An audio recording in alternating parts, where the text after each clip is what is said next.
Muy buenas tardes, amigas y amigos oyentes de Colectivo Burbuja. Os doy la bienvenida a un nuevo programa, Economía Directa. Hoy tenemos con nosotros a Juan Laborda. Buenas tardes, Juan. Hola, ¿qué tal? Buenas tardes, Juan Carlos. Otra vez estamos aquí. Otra vez, sí. Muchas gracias por venir. Tenemos también a Juan Carlos... también a Juan Carlos Bermejo. Buenas tardes, Juan Carlos. Hola, muy buenas tardes. Y bienvenido otra vez a nuestro programa Economía Directa, que hacía ya tiempo que no estabas por aquí.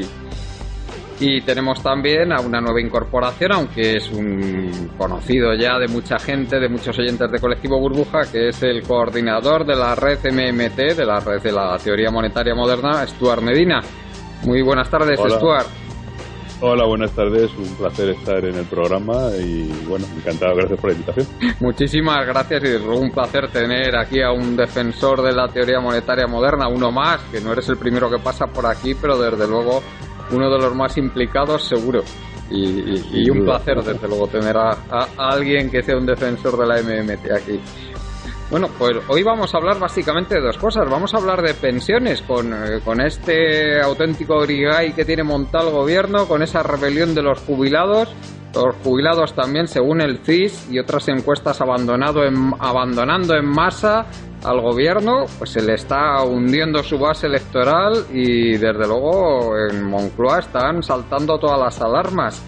Y por supuesto, aparte de eso, vamos a hablar de por qué se están rebelando los pensionistas y qué fundamento tiene lo que el gobierno está proponiendo respecto a las pensiones. ¿Es algo razonable? ¿No lo es? ¿Lo que están diciendo de verdad es como dicen que es? Bueno, comentaremos sobre eso y luego, pues en segundo lugar, hablaremos de esta nueva caída de las bolsas, mercados. ¿Ha influido lo que ha dicho Putin de sus armas nucleares? ¿No ha influido?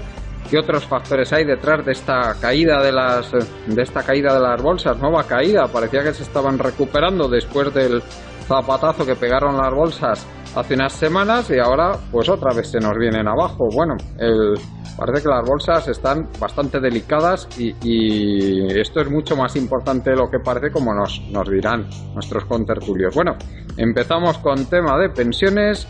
Y Juan, a mí me gustaría que empezaras diciéndonos cómo ves tú, lo primero, el discurso del gobierno respecto a las pensiones y lo segundo, esta rebelión de los jubilados. Adelante. Bueno, básicamente respecto al gobierno, sin novedad, ¿no? La solución que está dando a todo es pues pérdida de poder adquisitivo. Lo ha hecho con los salarios y ahora, en un contexto donde tenemos muy poco margen de maniobra de utilizar los bancos centrales para hacer muchas cosas, pues lo quiere hacer con las pensiones. Y en el problema de fondo, la ausencia de un modelo productivo que sea capaz de generar la suficiente población ocupada, salarios más elevados, con lo cual se permita un cambio en términos de demografía y de productividad que permitirá garantizar las pensiones. Voy a ser muy breve. Desde un punto de vista político, no hace falta irse muy lejos. Tenemos el país vecino, que tiene unos salarios mínimos en torno a 1.400 euros, que tiene una productividad de capital muy elevada, porque en un contexto donde los salarios son bastante elevados, el empresario se ve obligado a mejorar beneficios fuertemente con cuestiones intensivas en capital, ¿vale? Y que tiene una demografía muy potente. Y una cosa muy curiosa, vuelvo a repetir que todo esto bajo el supuesto de donde no podemos utilizar un arma que permitiría hacer frente a todo esto, como explicará también Stuart, que es generar dinero a partir del Banco Central. Y es el hecho de que Francia tiene una demografía, la mejor demografía de Europa, con 2,1 hijos por familia y un sistema impositivo donde es absolutamente estable al margen del ciclo económico, no como nosotros. Por lo tanto, es muy peligroso la deriva que tomaba este gobierno, porque el siguiente proceso es abaratar pensiones, como lo ha hecho con salarios. Lo que pasa es que eso ya tiene un impacto electoral muy considerable. Si se le va este grupo de votantes, que es el que tiene más de 65 años, sinceramente tenderá a desaparecer como partido. Si se produce esto, no lo sé cómo van a reaccionar. Obviamente vamos a ver en las siguientes semanas el posicionamiento, porque este sí que es el núcleo que hasta ahora le ha mantenido en el poder, y solo con este núcleo de votantes, el Partido Popular podía sostenerse en el poder sin grandes problemas. Stuart, ahí ha mencionado Juan un tema que es de todas las cortapisas que se imponen desde Europa también y para el gasto público, que yo creo que ahí la teoría monetaria moderna puede aportar mucho en decirnos que lo que se está haciendo pues es pura política económica en el peor sentido de la palabra, es decir, una interpretación política de lo que se puede hacer y lo que no. Adelante. Pues sí, por alusiones, ¿no? Bueno, pues yo creo que Juan ha acertado señalando que es la base electoral que le quedan a los partidos del régimen, ¿no? Los ancianos, ¿no? Los mayores. Si vemos las encuestas del CIS y otras encuestas donde los partidos del 78, ¿no? Del régimen del 78, el PP y el PSOE mantienen una fidelidad al voto, digamos, todavía inquebrantables entre los mayores, con lo cual la torpeza del ministro Montoro y del gobierno del PP pues queda mucho más destacado, es mucho más relevante, ¿no? Y efectivamente, desde un punto de vista de la teoría monetaria moderna, pues no podemos hacer más que, digamos, carcajearnos, ¿no? Porque aquí Montoro se mete en sus propias trampas, ¿no? El pensamiento neoliberal digamos, o neoclásico, le lleva a una serie de contradicciones y trampas de las que luego es muy difícil salir. Porque, claro, digamos que el otro día salió el señor Rajoy en la televisión diciendo algo así como que, bueno, que podríamos prometer una subida de las pensiones, pero si luego no hay dinero, nos estaríamos engañando a la gente, ¿no? Entonces, claro, el problema de fondo es pensar que no hay dinero, ¿no? Bueno, pues dinero lo hay. Lo que pasa es que efectivamente el dinero no es una cosa que el gobierno tenga que encontrar en una mina, ni es una cosa que tenga que extraerla a los contribuyentes, ¿no? El dinero lo crea el gobierno simplemente con un teclado en un ordenador ubicado en la tesorería de la Seguridad Social, ¿no? Y bastaría para crear ese dinero con que el gobierno desistiera una de las reformas más crueles de las muchas reformas crueles que ha hecho este gobierno, que es suprimir el factor de sostenibilidad de las pensiones, ¿no? Que es el que limita automáticamente el crecimiento de las pensiones a un 0,25%, ¿no? Ignorando completamente el poder, los cambios en el nivel general de precios, ¿no?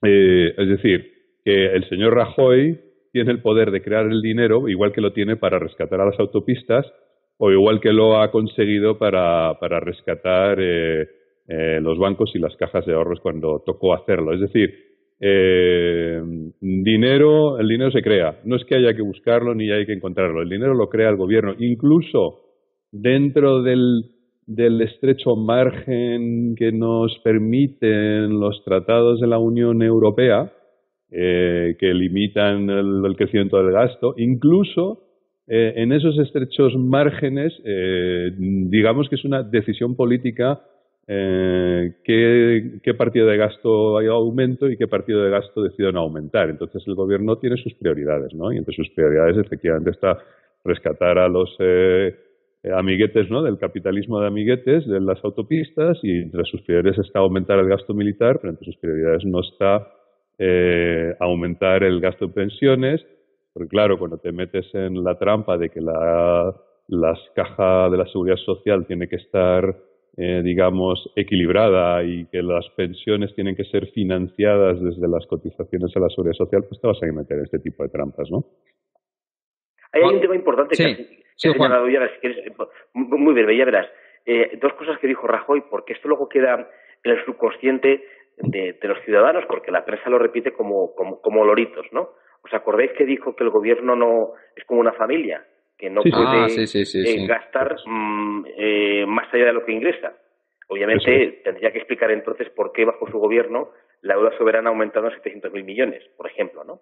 Es una contradicción lo que dice. Simplemente es que no tiene ni puta idea de lo que son los sectores de una economía y cómo los déficits de uno acaban siendo superávit de otro y viceversa, ¿no? Pero pasa lo mismo igual con el dinero. Él dice que el dinero no se puede crear. Eso le tienen que explicar. Yo hice hace poco un blog que vaya a ver a Bernanke o a Mario Draghi o al economista jefe del Banco of England que le explica cómo se crea el dinero. Porque es como dice Stuart, es que el Banco Central Europeo se ha multiplicado por 5 y ese dinero se ha metido al sistema, ¿vale? Otra cosa es lo que haga la gente con ese dinero o lo que hagan los agentes, pero se crea de la nada. Y esto es muy difícil de entenderlo si no se explica bien a la gente. Y esta es una norma muy potente porque nos permitirá alcanzar el pleno empleo. Lo que pasa es que esto se nos va de lo que es el programa. Pero son de nuevo falacias.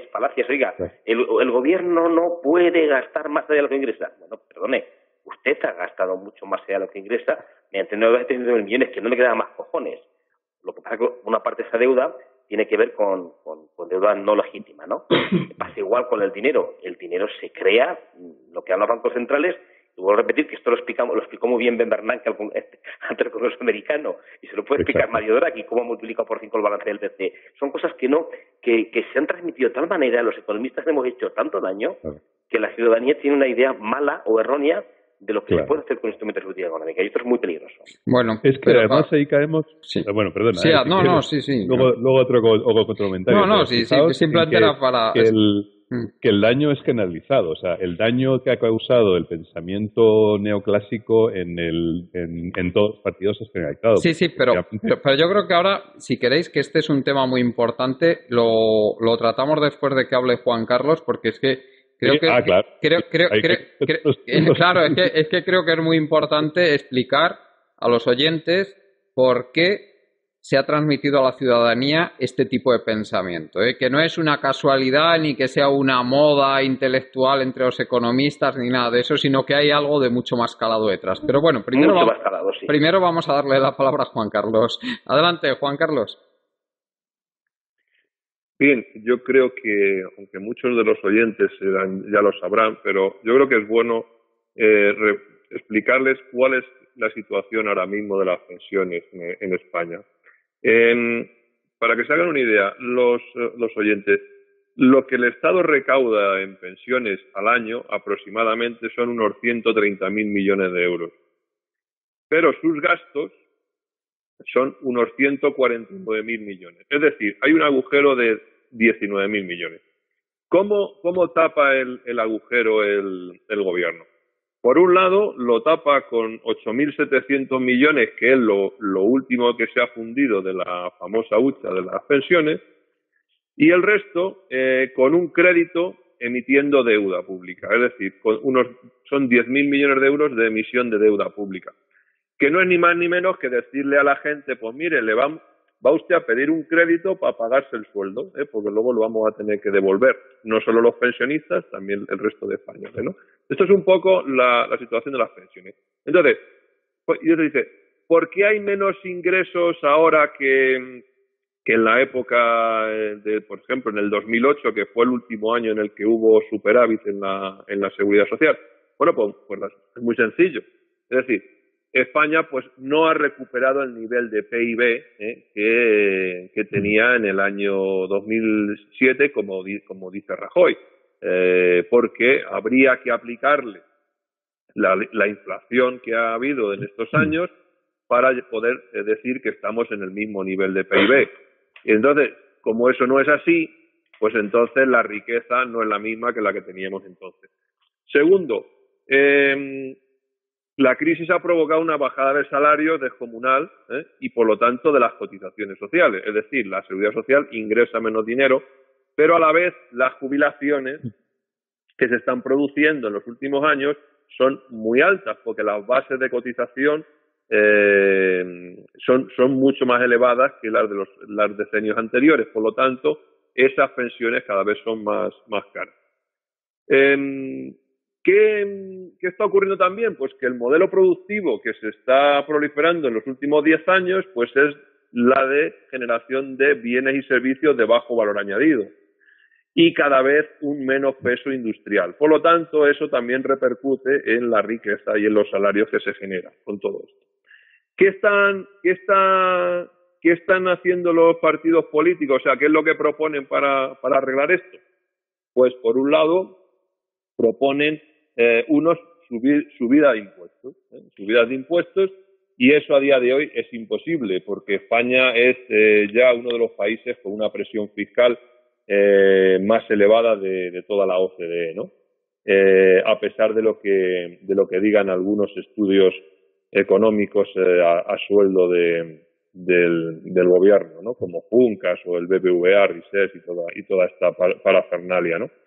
Y la otra propuesta que hacen es, bueno, pues seguimos emitiendo deuda. Pero bueno, como bien dice Juan, eso ya es imposible porque la deuda de España es descomunal, la deuda soberana es impagable y a partir de otoño, cuando el Banco Central Europeo deje de comprar deuda española, pues ya me dirán ustedes cómo van a sufragar este asunto. Entonces, esto es un poco resumirle a los oyentes cómo está la situación de las pensiones en España. Y luego ya, yo, después de daros la palabra, quería hacer unas propuestas para ver si las compartís conmigo, que son básicamente un grupo de propuestas de soluciones a corto plazo, otras a medio plazo y otras a largo plazo. Bueno, pues Juan. Mira, añado algún dato más, por ejemplo, que tú lo has comentado, porque yo sí que comparé lo que era la situación 2008 con la situación 2017, ¿no? A nivel de datos, lo que disponemos. Claro, este gobierno dice que estamos creciendo la tremenda, que estamos generando empleo, pero respecto al tema de las pensiones, el número de ocupados en el año 2017 estaba en torno a 19.050.000, que es 1 millón menos que en el año 2008, ¿vale?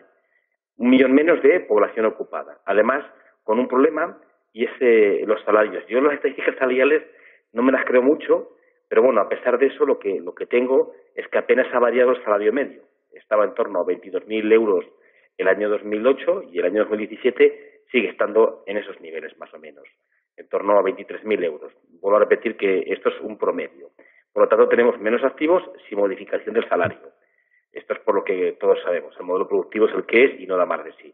Y luego, lo que es muy importante ver el número de pensionistas, que hemos pasado de 8.334.316 en el año 2008, con una pensión media, aquí meto todas, aquí hablo de pensión media, de 679 euros mensuales, a otro donde tenemos más de 1 millón de pensionistas nuevos, pero con un incremento a 927 euros. Quiere decir que tenemos menos población ocupada, sin apenas modificar el salario, y tenemos 1 millón más bastante más de pensionistas con un incremento notorio de lo que es la pensión media, que ahora sí siguen siendo muy bajas, porque lo que tenemos que transmitir es que para la mayoría de la población son bajas, para un grupo relevante no.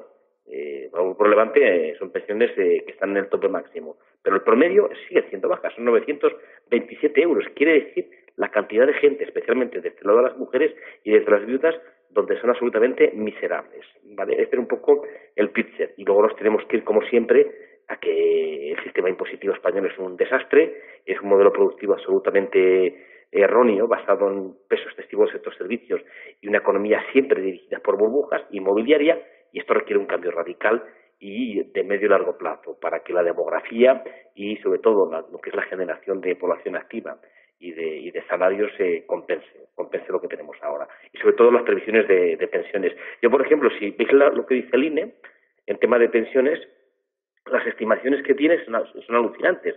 La población pasará de 46 millones a 41 millones en el año 2066. Hay que tomar también con relativa calma porque estas previsiones luego no se cumplen. Hay factores que las pueden distorsionar, pero bueno, es un ejercicio interesante para que veamos la magnitud del problema, si no se ponen soluciones o se cambia radicalmente la política económica. Y la población mayor de 65 años pasaría de la situación actual, que lo hemos dicho antes, en torno aproximadamente a 8,7 millones, la población mayor de 65 años, a 14,2. Es decir, que prácticamente se multiplica por 2 el número de pensionistas cuando la población apenas se modifica. Esto requiere necesariamente mucha población ocupada, con salarios mucho más altos para que se haga sostenible y permita mantener un nivel de pensión que, vuelvo a repetir, que el promedio son 927 euros. Estos son datos que saqué yo de la Seguridad Social. Aquí meto todas las pensiones. Luego, si queréis, podemos separar por regímenes, ¿no? Y no está de más recordar que nada menos que un 92% de las pensiones de viudedad son de mujeres, que ahí ahí se ve cómo desgraciadamente todos sabemos que esta gentuza pues intenta aplastar a los más débiles, a los niños y a las mujeres, pues por eso se ceba con las mujeres y con las pensiones de viudedad, aunque ellos lo justifiquen como les dé la gana, perdón. Claro, pero ellos hasta ahora habían estado tranquilos porque este grupo, y las cosas también hay que decirlas, este grupo electoralmente es el que le había dado el poder y había mantenido el poder. Y además hay datos que demuestran que la crisis no se cebó especialmente con este grupo, sobre todo en promedio, si aquí siempre hablo en términos promedios.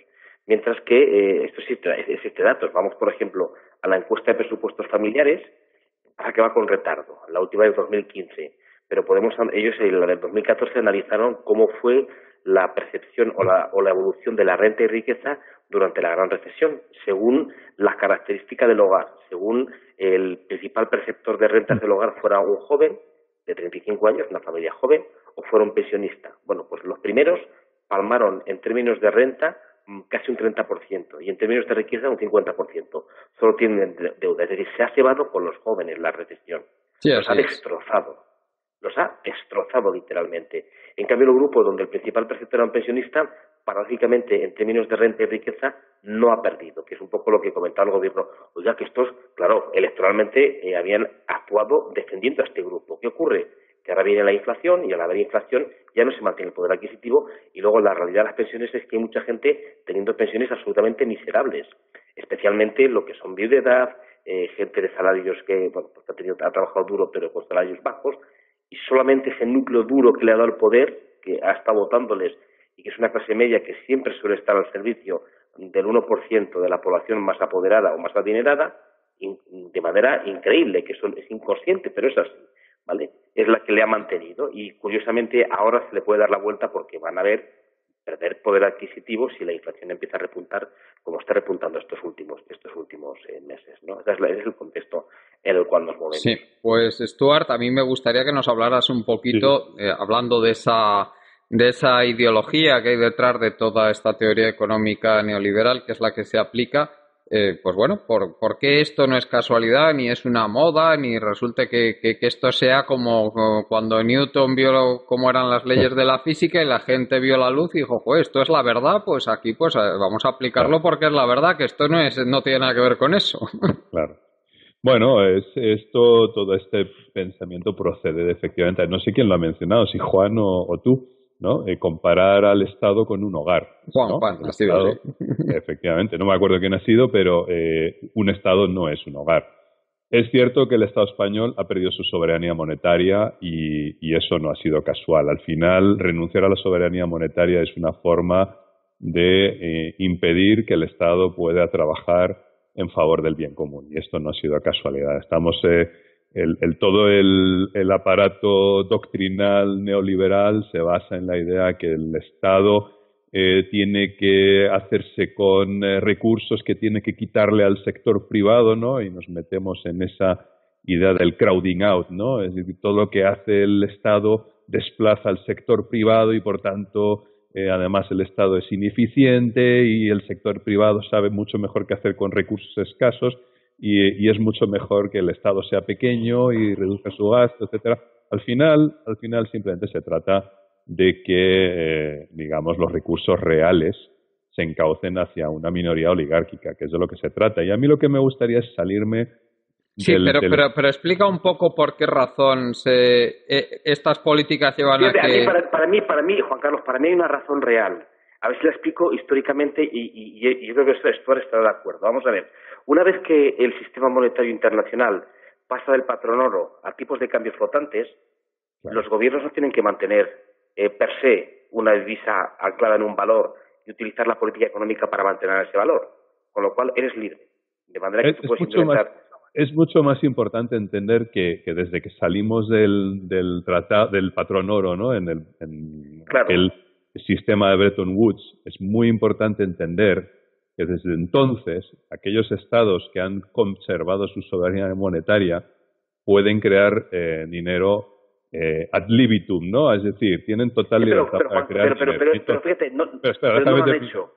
No lo han hecho porque fíjate que coincide en el tiempo. Claro, la con la caída independencia de los bancos centrales, claro.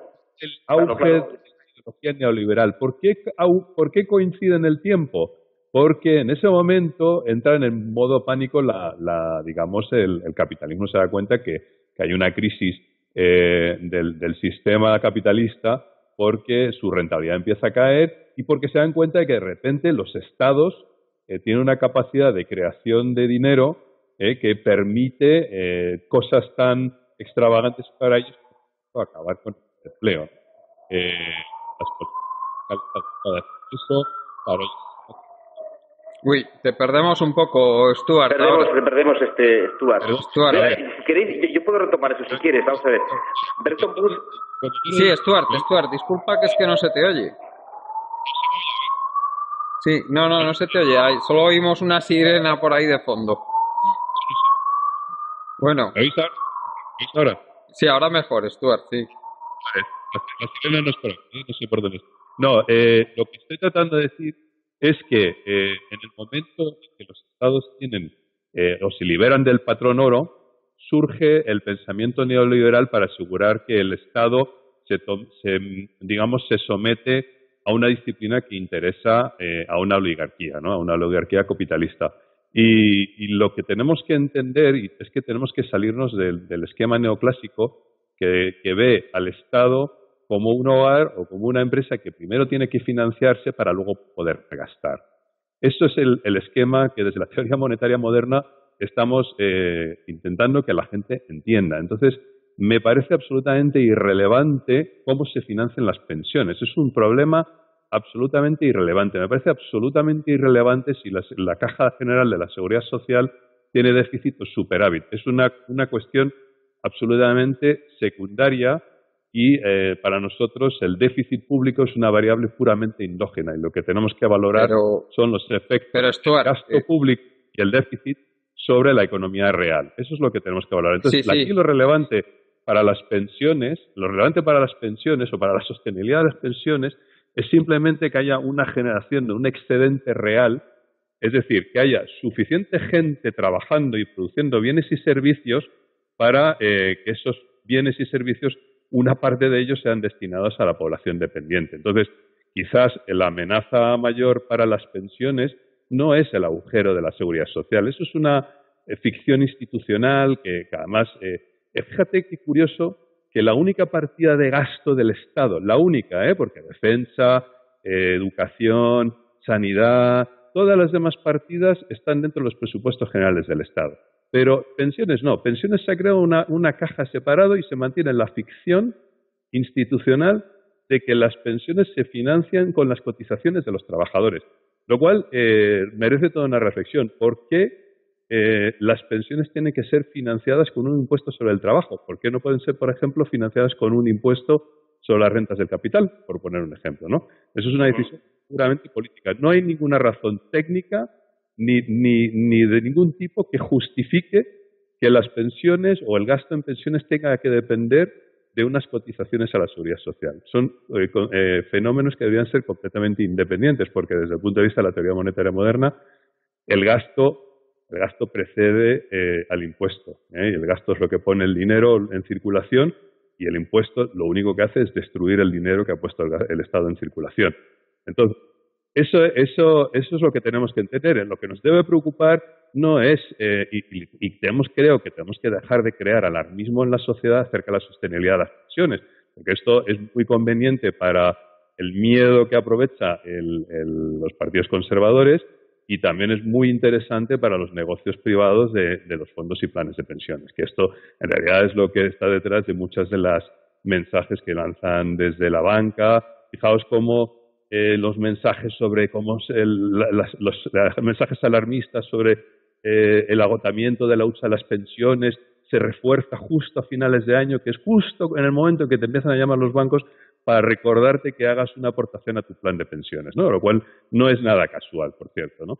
Entonces, realmente el problema no es financiero, el problema es de recursos reales y lo que a mí me preocupa a largo plazo no es el agujero en las cuentas de la seguridad social. A mí lo que me preocupa a largo plazo es que los jóvenes encuentren empleo y que los jóvenes puedan formar hogares, puedan empezar a tener hijos, que puedan asegurar un reemplazamiento generacional, porque en este país no está asegurado el reemplazamiento generacional y el verdadero drama de las pensiones de este país es la tasa de dependencia, ¿no? Que es cada vez mayor. Ese es el verdadero drama. Bueno, vamos a pasar la palabra a Juan Carlos y que nos cuente esas propuestas que tiene. Adelante, Juan Carlos. Bueno, bien, yo lo que quiero compartir con vosotros es que creo que hay que tomar tres tipos de medidas. Una a corto plazo, que sirva para garantizar el pago a los pensionistas. La segunda, a medio plazo, unas medidas para garantizar que las bases de cotización permitirán que haya superávit en esa caja de la Seguridad Social. Completamente necesario, por cierto, pero bueno, eso evidentemente eso es el pensamiento neoclásico, pero desde un punto de vista de pensamiento, desde un punto de vista de la teoría monetaria moderna, es absolutamente innecesario. Es más, lo que es conveniente en este momento para la economía española, donde la tasa de desempleo está en el 16%, que me parece un auténtico escándalo y que es lo que realmente pone en peligro la sostenibilidad de las pensiones, lo realmente relevante ahora es poner a la gente a trabajar. Y para eso hace falta aumentar el gasto público, es decir, aumentar además el gasto público deficitario. Esto es lo que es realmente relevante.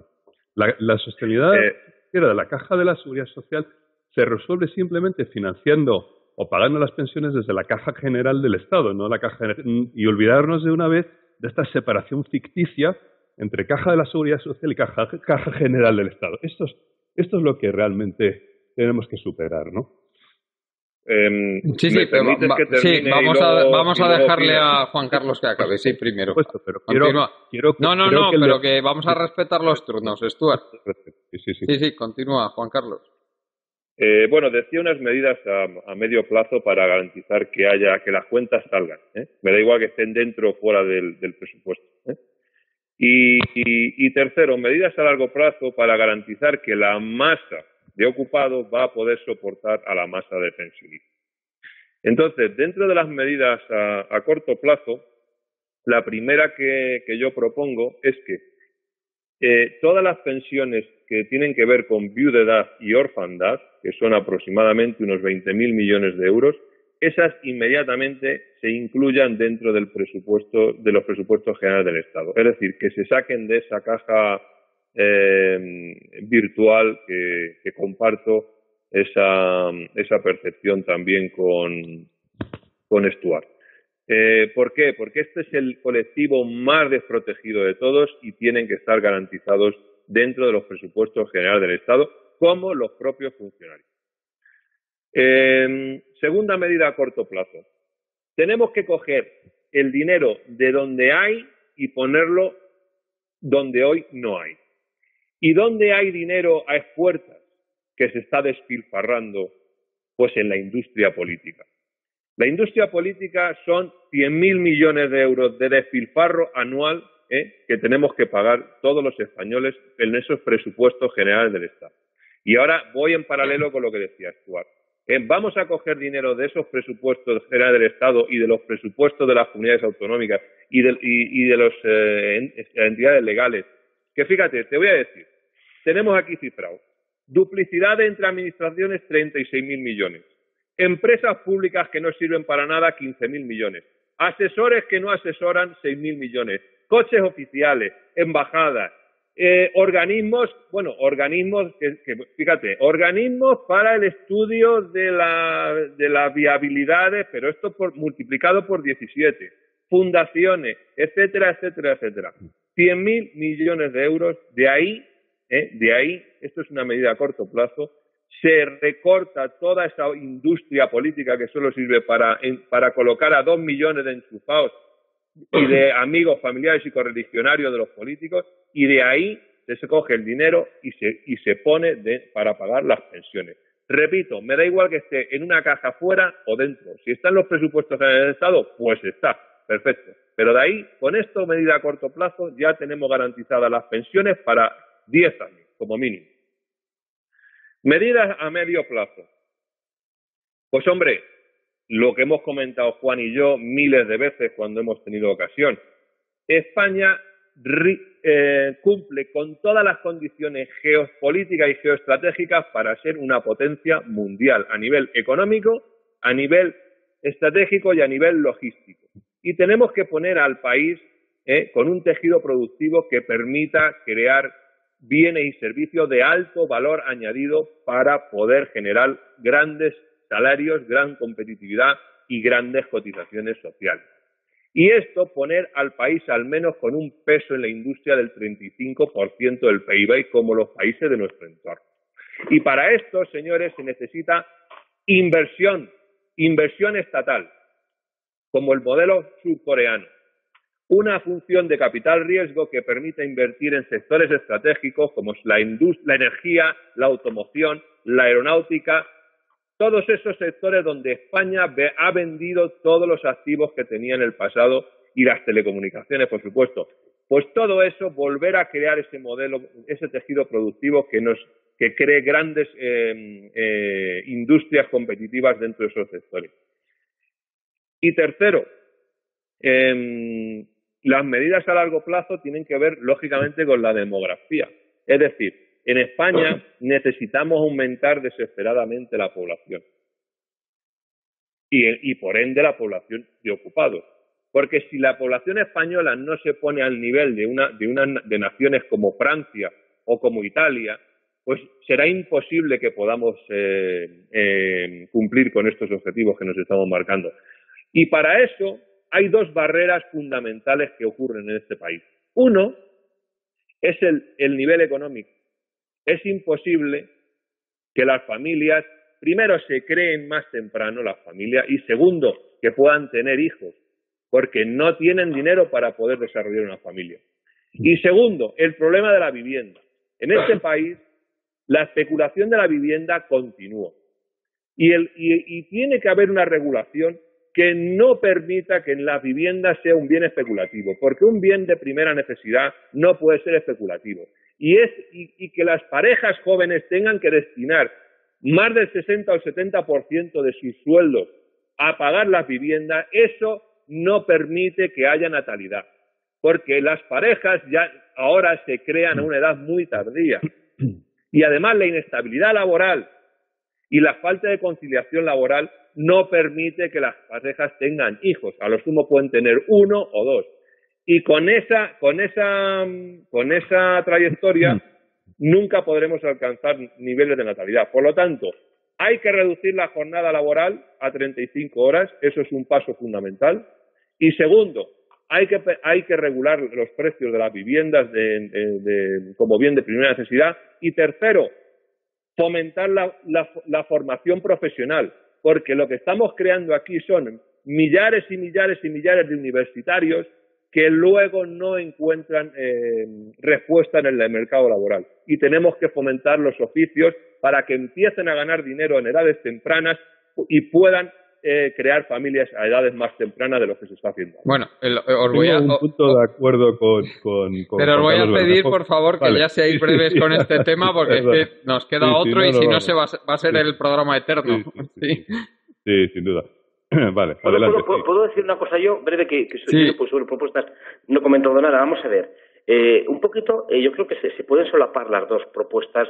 Lo que pasa es que la que hace Stuart y la que hace también Juan Carlos Bermejo, ¿no? Yo creo que más o menos se pueden solapar y se pueden complementar. El problema que veo ahora es que es lo mismo. Sí, lo que pasa es que fíjate que la TMM no nos la van a dejar aplicar, en este momento es prácticamente imposible. Lo que pasa un momento, discrepo con eso, pero bueno, luego digo por qué discrepo con eso. Vamos a ver, ahí fundamental, vamos a ver, tenemos varios problemas fundamentales que hemos comentado todos, ¿no? Sí.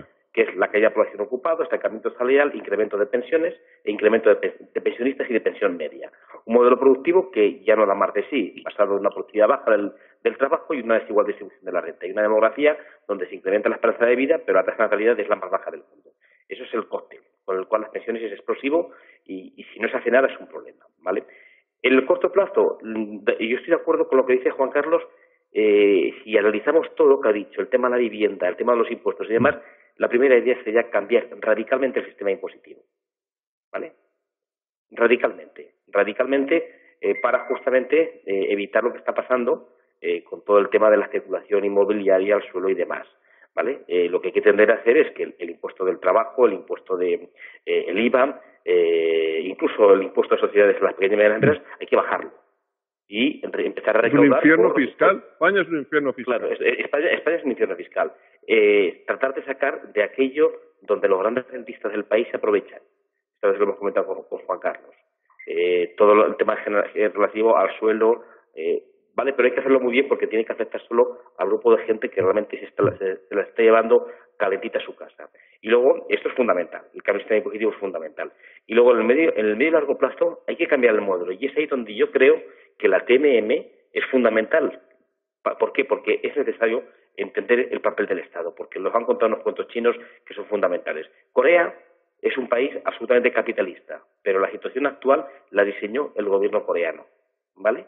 Eso del mercado libre, del libre mercado y de eso es absolutamente falacia, ¿vale? Casi todos los grandes avances tecnológicos detrás ha estado siempre el Estado. Otra cosa es que el sector privado luego lo implemente, como vamos a notar a partir de ahora.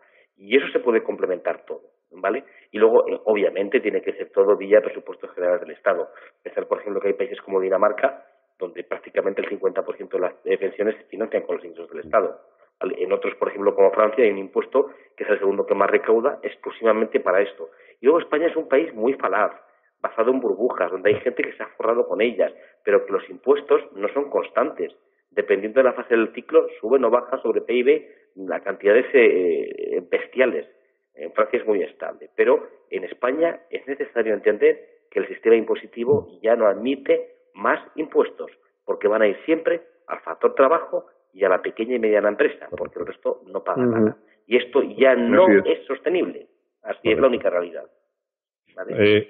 ¿Puedo hacer una intervención? Sí, muy brevemente antes de pasar al último tema. Sí. No, simplemente, es verdad que los impuestos en España son absolutamente inicuos y recaen totalmente sobre el factor trabajo y en cambio no que recaen sobre las rentas del ahorro, ¿no?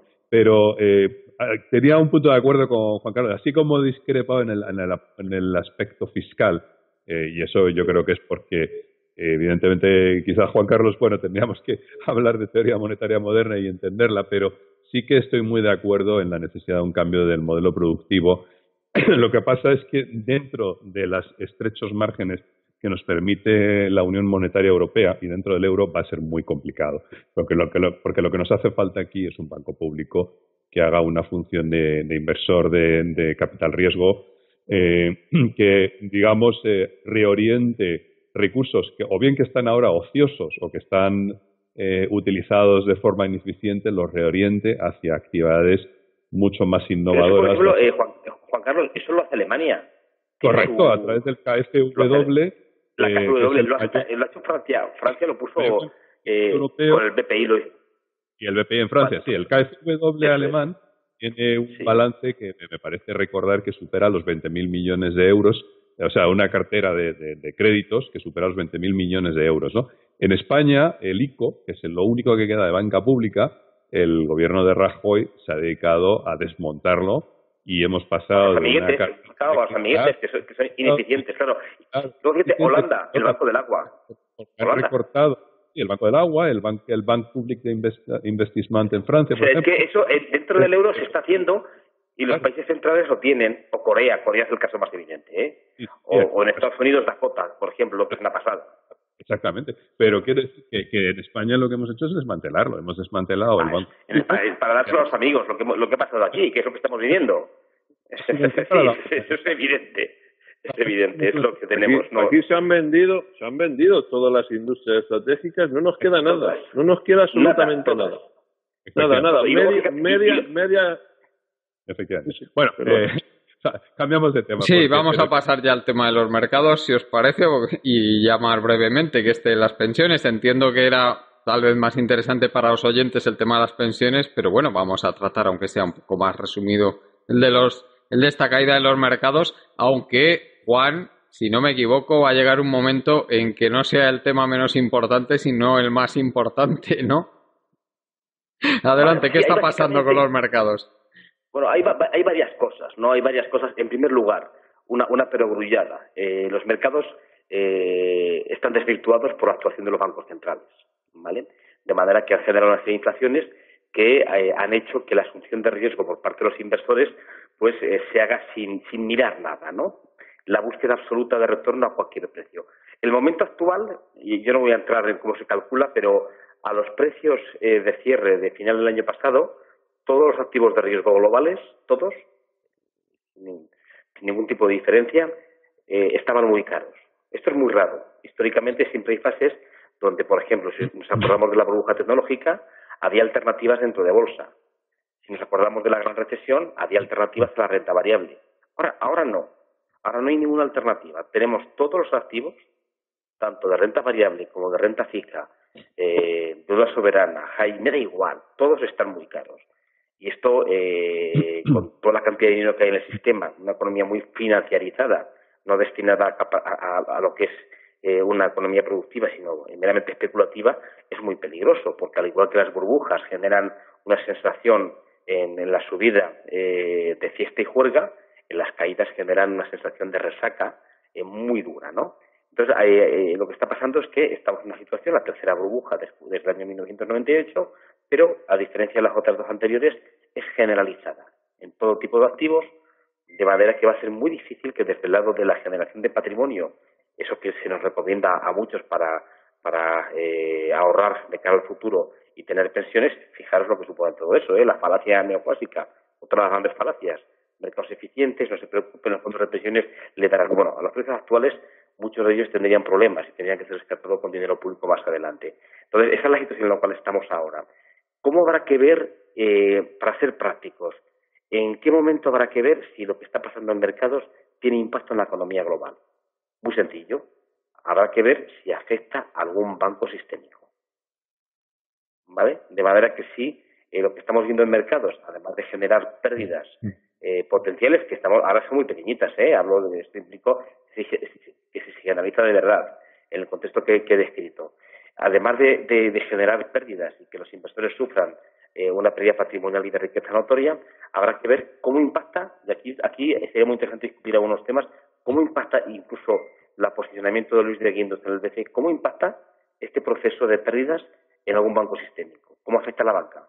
Mi tesis es que la banca es muy frágil y que no se ha hecho nada desde el 2008 y que los bancos sistémicos son más sistémicos que el de 2008, con lo cual son más vulnerables en términos de apalancamiento promedio y en términos de tamaño promedio, pero juegan con la idea de que son demasiado grandes para quebrar y que el Estado acabará rescatándolos.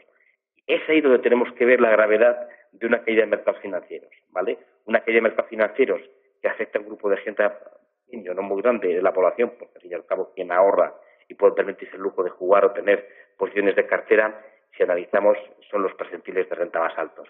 Pero si impacta en los bancos sistémicos, y aquí dejo paso para que comentemos, yo luego tomo ideas mías, pues será muy peligroso, Juan Carlos. Ahí sí que sería tremendamente peligroso lo que estamos viendo ahora, ¿vale? Y también ubiquémoslo en el tipo de economía que nos hemos generado, que es una economía financiarizada, donde el casino, a lo cual han contribuido también los bancos centrales con la expansión cuantitativa, que la podían haber hecho mucho mejor para otro tipo de cosas, para la gente, no para esto, pues ese tipo de planteamientos de nuevo vuelve a estar encima de la mesa y puede generar un shock tremendo, porque además esto los economistas no suelen meterlo en sus modelos.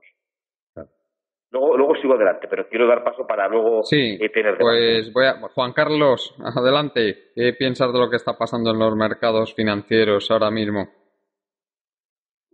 Bueno, vamos a ver, salvo el español, que es un puto desastre, en líneas generales, si hacemos lectura desde los últimos meses, realmente la gente que ha invertido en bolsa pues está ganando dinero. Pero claro, es que esto, es que Juan lleva razón, porque están intervenidos, porque, joder, mientras tengamos tipos de intereses por los suelos, pues el dinero se va a ir a este tipo de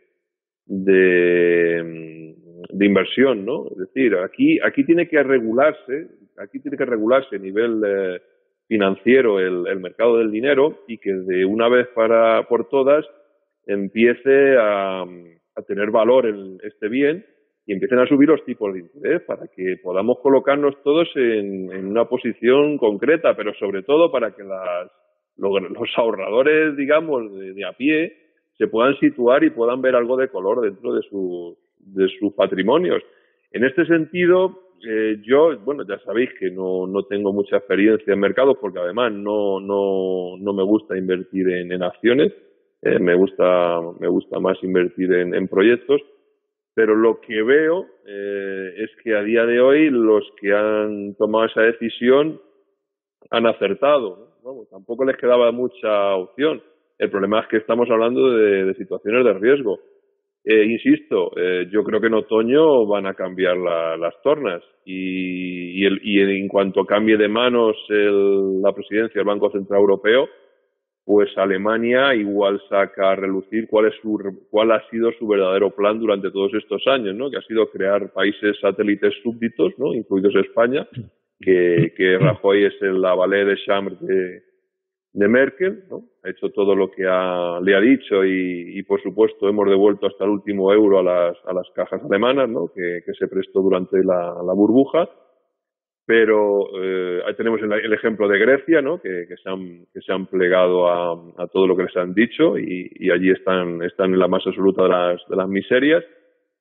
Y por supuesto Guindos, que van vendiendo que esto es una gran noticia para España, que tengamos un vicepresidente en el Banco Central Europeo. Ya les digo a los oyentes que la figura del vicepresidente del Banco Central Europeo no pinta absolutamente nada, pero es que además de Guindos no hará nada que no le diga a su nuevo jefe, que será el alemán Weil. Totalmente de acuerdo, sí. Bueno, pues Stuart, adelante. ¿Me dejas alguna cosilla, algún comentario que puedo añadir? Sí, claro, por supuesto. Vamos a ver, ahí lo que veo, resumiendo, el tema de los mercados están muy caros por la actuación de los bancos centrales, que parece que han entendido lo que es la teoría monetaria moderna, porque han expandido balances multiplicándolo por 5 sin que ello genere inflación. Se podría haber destinado a otras cosas.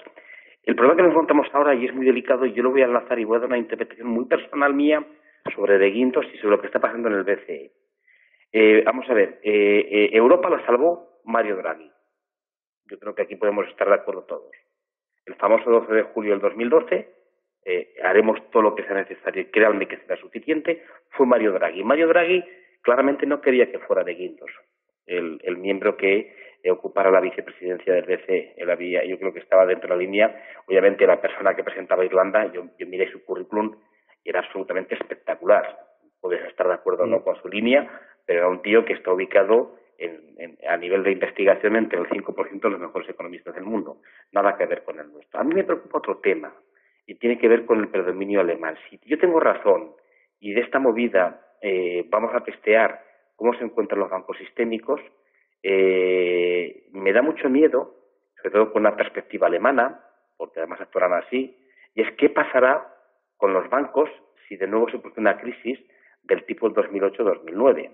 Entonces ya los mecanismos de resolución deberían empezar a permitir que fuera todo mediante un bail-in, que fueran los acreedores quienes rescataran a sus respectivos bancos y asumieran el correspondiente corte de pelo.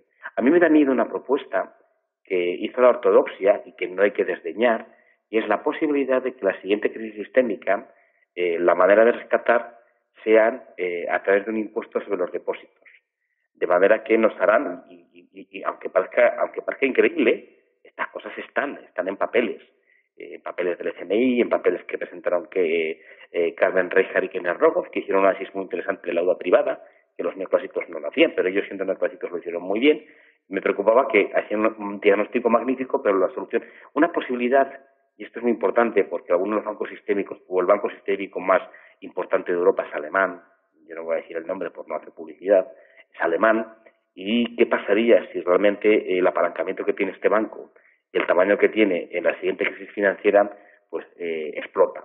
Hay una posibilidad de tratar de poner un impuesto, esto se ha hecho en alguna economía, con dosis muy moderadas, un impuesto sobre los depósitos, por ejemplo, o sobre el patrimonio, ¿vale? Habría que ver cómo se fija y sobre quién lo tiene, sobre qué patrimonio que tienes en tu fondo de inversión, el que tienen los ricos fuera en paraísos fiscales, no lo sabemos muy bien. Y esto es una posibilidad que a mí me preocupa, porque de la gran recesión la situación de los bancos no se ha equilibrado. La supervisión con lo que es el mecanismo único bancario europeo es un auténtico desastre, descomunal, brutal. Es una auténtica chapuza, recuerden el Banco Popular. Y no funcionan cosas tan elementales como que los supervisores de los reguladores, el del Banco de España o el del BCE, hagan lo que tienen que hacer. Y es simplemente tener un conocimiento perfecto de todas las carteras de créditos y de posiciones de riesgo de los bancos. Yo cuando empecé a trabajar en la conferencia que di, que estuvo Stuart, yo siempre puse un ejemplo. Y es que yo cuando empecé a trabajar, cuando venía Banco de España, todos los trabajadores de la entidad financiera en la que estaba trabajando tenían auténtico pánico. Se les respetaba. Ahora es un puñetero cachondeo, no por culpa de ellos, que sigue siendo lo mismo, sino porque desde sus jefes lo que se hace básicamente es no traducir las recomendaciones en imposiciones, sino en meras sugerencias. en meras chascarrillos. Eso es lo que está pasando, pero no en España, a nivel general. Y tiene que ver con muchas cosas, incluido por qué no es el CTMM, porque realmente los bancos centrales y todo lo que está pasando está muy relacionado. Fijaros que no hablo de regulación, yo no creo que haya que regular más, hay que supervisar mucho más y mejor. Y hay excesiva regulación. Y luego, eso sí, a los bancos exigirles capital, capital y capital. Nada de híbridos ni chorradas como hacían hasta ahora. Llamaban capital a cosas que no lo eran, para engañarse a sí mismos, ¿vale? Que es lo que estaban haciéndose de verdad. Y esa es la parte a la que tenemos que testear en los siguientes meses o trimestres. Y es la que nos tenemos que preguntar, porque si la respuesta es que el sistema financiero vuelve de nuevo a ser vulnerable a una caída de mercado o a un incremento en la aversión al riesgo, volveremos a la segunda fase de la gran recesión. Entonces, países como España directamente está finiquitado, ¿vale? Y es muy importante, y esto nadie dice nada, los políticos no hacen nada, etcétera, etcétera. Resumiendo, el tema de Guindos, me preocupa que la candidatura que está detrás de Guindos, no él, sino la presidencia alemana, trate de restablecer un impuesto a los ahorradores europeos para rescatar el siguiente desastre en el sistema bancario europeo. Pues, Stuart. ¿No ha sido claro? Sí. Stuart, ¿qué piensas de lo que nos han comentado Juan Carlos y Juan? Adelante. Bueno, hay una matización que me gustaría hacer, porque Juan dice, no nos dejan hacer TMM, pero me gustaría hacer una pequeña matización. La teoría monetaria moderna lo único que hace es describir cómo funciona nuestro sistema de moneda fiduciaria actual. O sea, que estamos haciendo TMM sí o sí. Es el sistema que tenemos. Sí, claro. Es una pequeña matización. Claro. Vale, pero lo que quiero decir es que luego de la comprensión de nuestro sistema monetario y fiscal se derivan una serie de consecuencias. Entonces, estoy bastante de acuerdo con los análisis que han hecho mis dos contertulios. Efectivamente, aquí hemos tenido una inflación de precios de activos financieros. ¿Por qué? Porque el método elegido para introducir dinero en el sistema cuando se inició la crisis no es neutral. No es lo mismo meter dinero mediante una política fiscal activa, ¿no?, de creación de empleo público, por ejemplo, mediante un plan de empleo garantizado, ¿no?, que hubiera sido dinero creado directamente a favor de las familias y de las empresas, ¿no?, y que hubiera tenido un impacto en la recuperación económica muchísimo mayor y hubiera producido una recuperación muchísimo más rápida, ¿no? De hecho, hoy estaba en un centro de investigación, esta mañana, y había una placa que ponía Plan E. Plan E, ¿os acordáis del Plan E, no? El Plan E del año de cuando empezó la crisis en el año 2009. Sí, exacto, es lo que quería decir. Generó expansión, Eso. Sí, exacto. Generó una expansión. De hecho, el Plan E, lo que pasa es que, claro, se vendió mal, se comunicó mal y efectivamente la gente lo asoció con pequeñas obras a nivel municipal, pero la gente se olvida o no se enteró o no se publicitó adecuadamente que mucho de ese dinero fue a investigación. Y yo estaba en una empresa biotecnológica en aquella época y recibimos una financiación del Plan E, y lo recuerdo perfectamente.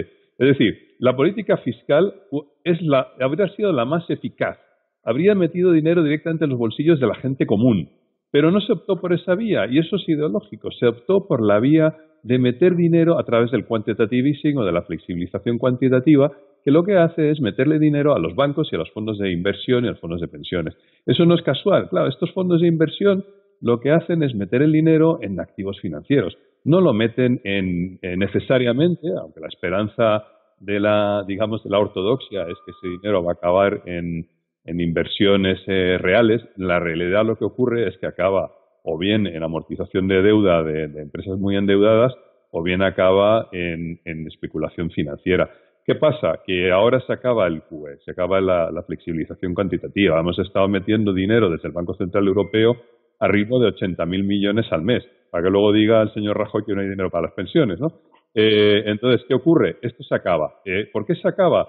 Se acaba porque el QE tiene una limitación temporal, que eso se podría prolongar si hubiera la voluntad política, pero sobre todo hay una limitación cuantitativa, y es que había un límite sobre el total de deuda pública que podían comprar los bancos nacionales, ¿no? Y estamos llegando a ese límite.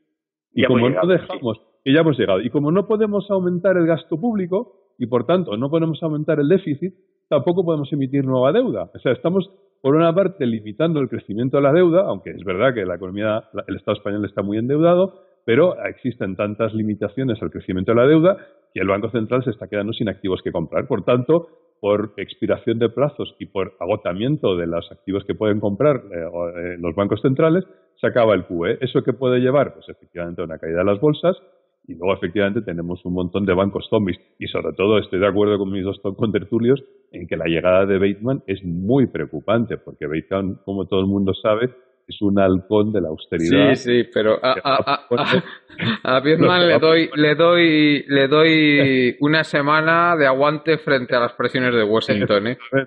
Veremos lo que tarda, porque efectivamente, cuando estuvo a punto de unirse el euro, se sustituyó a Trichet por Draghi, que efectivamente... Bueno, y recordad lo que pasó, cómo presionaron bestialmente a los bancos alemanes desde Estados Unidos. Y hay una faceta... Bueno. Ahí también Obama actuó mucho ojo, claro. que dejaron sin dólares a los bancos alemanes y ese fue el final, y ahí tuvieron que doblar la rodilla los alemanes. Ojo, que la historia hay que contarla completa, que se ha contado muy mal. Muy mal, se ha contado muy mal. Bueno, entre otras cosas.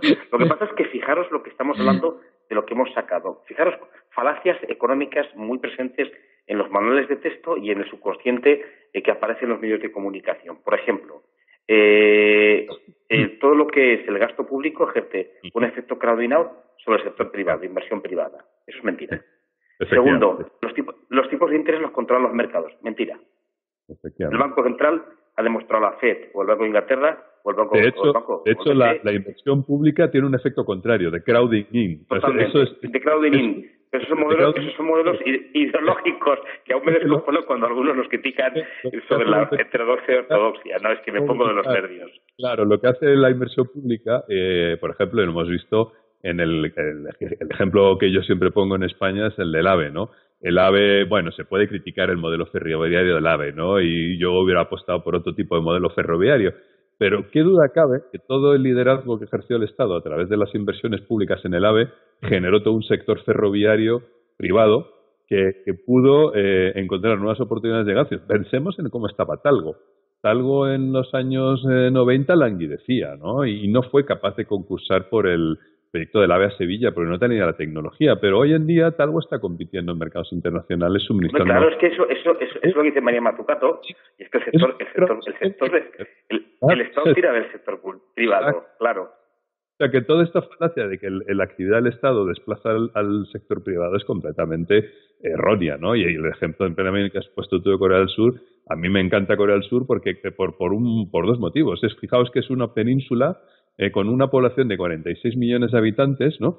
Que también salió de una dictadura militar autoritaria, ¿no? Y sin embargo, fíjate la diferencia en los caminos que hemos tomado cada país, ¿no?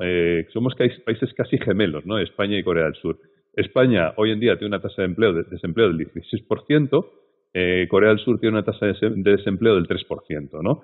España tiene déficit comercial, Corea exporta tecnología a todo el mundo, ¿no? Y Corea ha retenido su soberanía monetaria y España ha renunciado a su soberanía monetaria y se ha convertido en un Estado subordinado en el que en la división del trabajo que ha impuesto la Unión Europea pues ocupa un lugar completamente subalterno de industria. Sí, camareros y croupiers.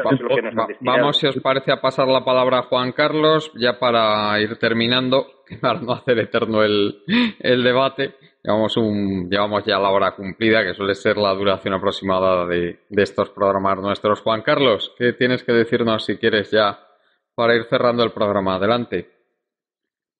Bueno, pues si es para cerrar, voy a hacer mención a dos cosas muy breves. La primera,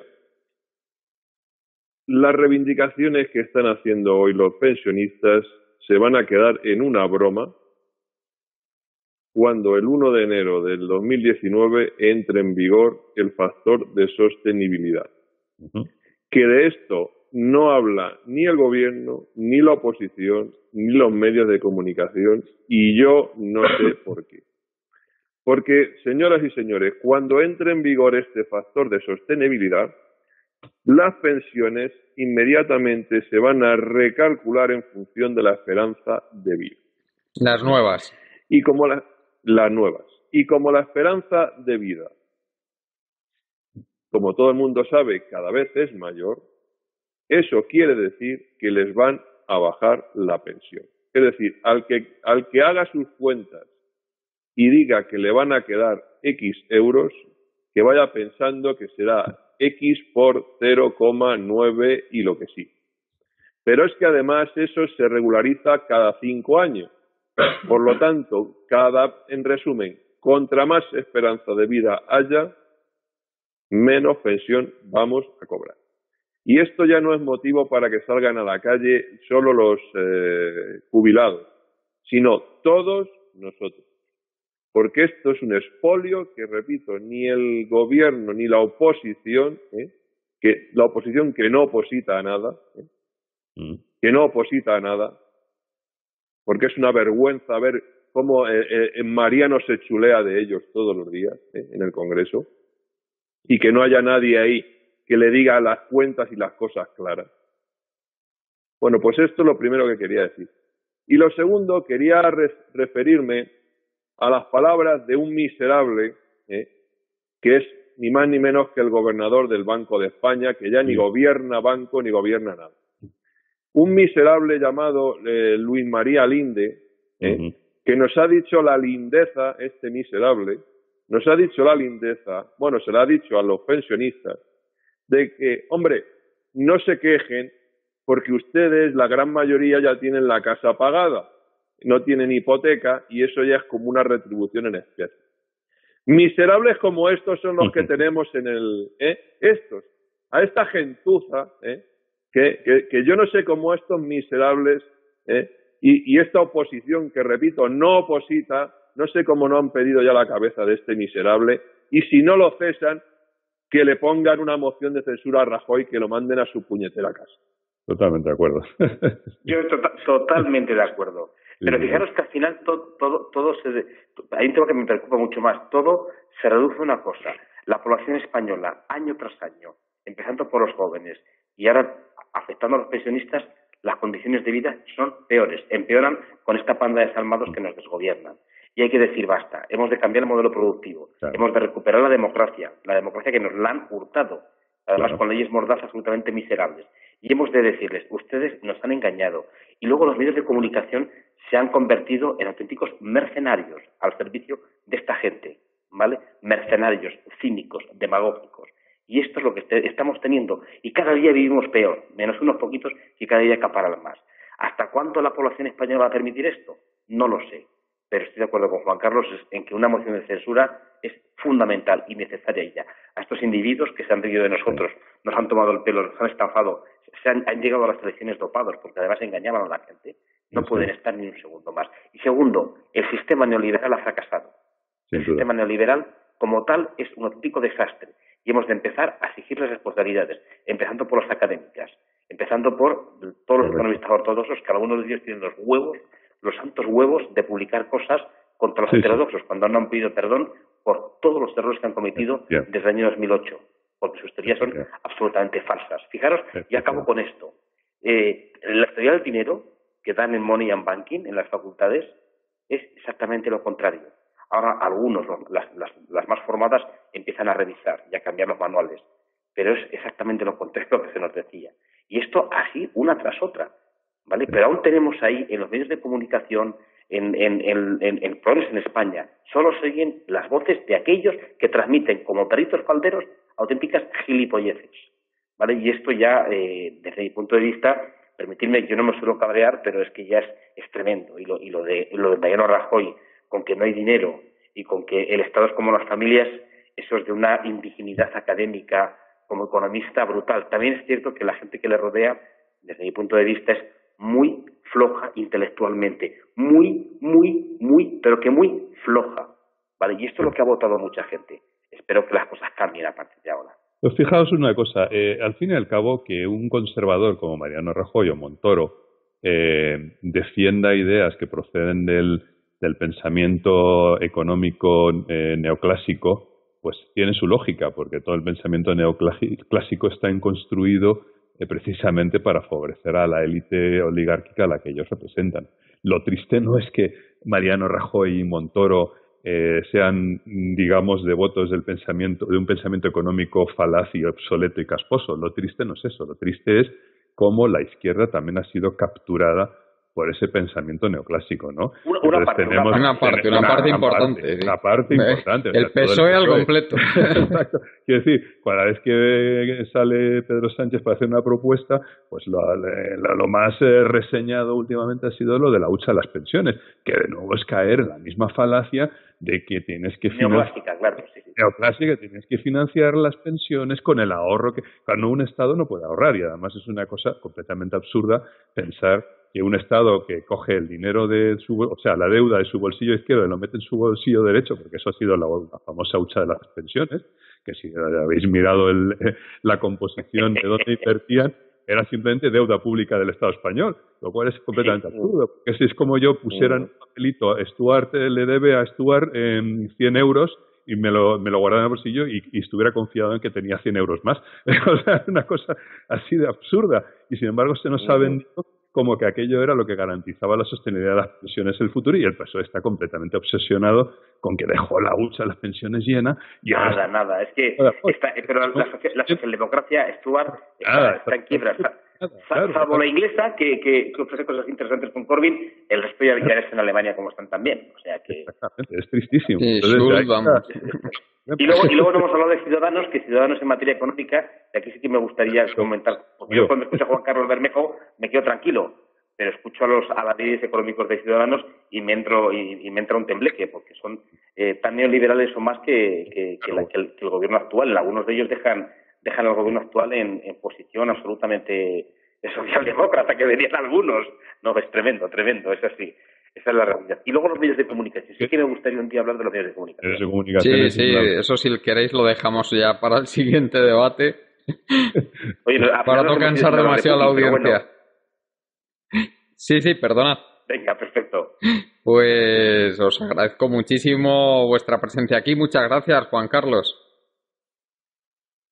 Pues nada, un placer, y aprovecho a los oyentes decirles que si no pasa nada, que no va a pasar, el próximo día 12 de abril estarán los 4 jinetes de la apocalipsis en la Universidad Carlos III hablando sobre el futuro económico y político de España. Muchas gracias, Juan Carlos. Ya confirmaremos la fecha y la hora. ¿Dónde te puede seguir la gente? Los oyentes. Bueno, no sé, publico en Voz Populis y de vez en cuando, porque bueno, desde que Mariano llamó al medio diciendo que qué pasa con ese Bermejo, pues ahora ando un poco más escondido. Pero y luego eres muy activo en Twitter también, ¿no? Sí, bueno, ayer estuve en Intereconomía. Bueno, me llaman de muchos sitios, la verdad que, pero bueno, me lo paso bien. Hasta los rusos te llaman de muchos sitios y tú vas. Efectivamente, me hace gracia porque los rusos me llaman muchas veces también para ir a RT, y hay unos medios patrios por ahí diciendo que es que los rusos están conspirando contra España, ¿no? Están financiando y yo me descojono, digo, entonces ¿para qué me llaman a mí? ¿Para poner verdes a los separatistas catalanes? Porque es lo que hago cuando voy. Digo, pues entonces ¿para qué me llevan? Si están a favor de ello. Y dice, algunos no, para compensar. Digo, sí, claro. Bueno, el país se ha convertido en una parodia del Mundo Today. Sí, pero una cosa, es que, fíjate, ya hablaremos un día de los medios. Estamos peor que en los años 80. Hay mucha más... Mucho peor que los 80, mucho peor. Que en los años 80. Española en este momento es de mucha peor calidad que los 80. Sí. Oye, pues ya tenemos un tema importante para el siguiente día. Sí. ¿No? Con lo de Sandra, con los raperos detenidos, con el libro de Estefariña secuestrado. Bueno, tenemos que hablar cómo funcionan los medios privados de comunicación, ese mercado de los medios privados de comunicación, cómo funciona, si eso es un mercado digno de tal nombre o no, ¿eh? Hay que... No, si ya es poco deberes para el próximo día.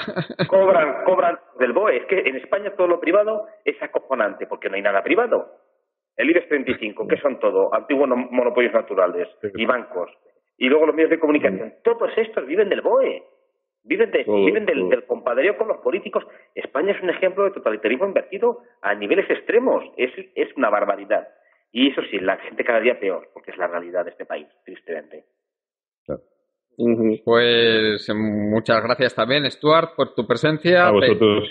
Te podemos seguir sé que eres activo en Facebook, en Twitter. Mira, podéis seguirnos en red MMT, o sea, www.red de red de pesca, pero también de rojo en el color rojo en inglés, ¿no? Red MMT, que significa Modern Money Theory, .es. Ahí podéis seguirnos y también tengo un blog que es Desempleo Cero, que también podéis encontrar y ahí también publico. Así Muchas gracias. Muchísimas gracias por invitarme y dar una ocasión de por lo menos empezar a claro hablar que sí. un poco de teoría monetaria moderna, que nadie habla de ello en los medios. Que hace falta mucha labor de difusión, ya hablaremos de ello, que el día que hablemos de los medios, de lo importante que es la difusión. Sin duda. Y Juan, muchas gracias también por tu presencia. ¿Dónde te podemos seguir? Bueno, como siempre, pues yo tenía dos columnas, ahora se ha reducido a una, en Voz Populi los martes, y de vez en cuando también alguna cosa me cuelga la red MMT, ¿no? También soy miembro de ella. Sí. Y bueno, y es interesante, ¿no? Pero es curioso lo que dice Stuart. Yo una vez que publiqué a nivel simplemente anecdótico e informativo blog sobre la red MMT, de repente yo me fui de vacaciones pensando que tendría un impacto muy limitado. Bueno, pues entraron ahí a machacarme cantidad de gente, y yo me imagino que muchos de ellos, pues oye, no sé cómo por qué dejan de entrar, pero fue una sorpresa para mí que les preocupa mucho la teoría monetaria moderna. Porque entraron a machacar de los 50 céntimos el comentario, supongo también muchos. Bueno. No lo sé. Yo también me quedé sorprendido porque era muy teórico y de repente, joder, ahí comentando todos, bueno. Además confunden la teoría monetaria moderna con falacias como Venezuela, lo dicen, Zimbabue, cuando todos los economistas que hay detrás de la teoría monetaria moderna son australianos, franceses, americanos, ingleses también, italianos, o sea, son todos países súper desarrollados. Pero bueno, ya porque no hay una comprensión de cuál es el fenómeno de la inflación, que es mucho más complejo de lo que esta gente... No, y sobre todo porque tienen totalmente cogido los medios de comunicación y algo peor, la academia, ¿vale? El mundo académico. Bueno, vale. Pues vamos terminando ya. Gracias también a todos los oyentes, a la compañera Marta Luengo, al compañero Juan Martínez, y sin más nos despedimos por hoy. Os recordamos nuestra página web, colectivoburbuja.org, y que quien quiera puede asociarse a Colectivo Burbuja para que este medio de comunicación independiente siga adelante. Hasta el próximo día.